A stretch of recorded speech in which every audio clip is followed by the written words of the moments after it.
سلام دوستای عزیز، به کانال من خوش اومدین.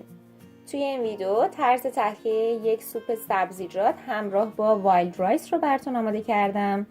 امیدوارم که خوشتون بیاد. مواد لازم: برنج وحشی 1 پیمانه، عدس 1/2 پیمانه، ماش 1/2 پیمانه، قارچ خرد شده 300 گرم، هویج رنده شده 1 عدد بزرگ، پیاز نگینی خرد شده 1 عدد متوسط، سیب زمینی نگینی 1 عدد متوسط، فلفل سبز تند 1 عدد کوچک، نمک، فلفل، زردچوبه به میزان لازم. ابتدا پیازها رو داخل یک قابلمه ریختم. حدود 2 الی 3 دقیقه تفت دادم تا کمی سبک بشه. بعد از اون قارچ، هویج و فلفل سبز تند رو اضافه کردم.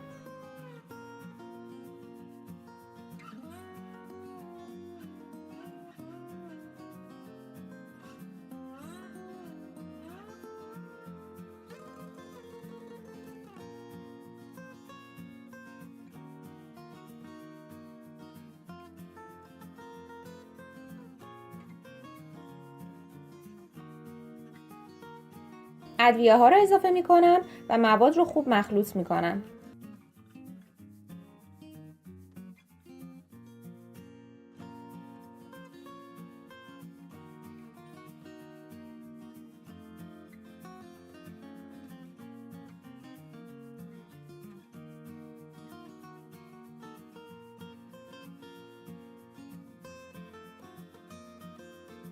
برنج وحشی، ماش و عدس رو به مدت نیم ساعت داخل آب خیس کرده بودم. آبش رو خالی می کنم و اونها رو داخل قابلمه می ریزم.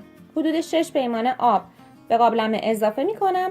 شعله گاز رو زیاد کرده صبر می کنم تا آب به جوش بیاد. بعد از اینکه آب جوش اومد، شعله گاز رو کم کرده در قابلمه رو به صورت نیمه باز قرار میدم و به مدت 2 ساعت میذارم که سوپ کاملا بپزه و جا بیفته.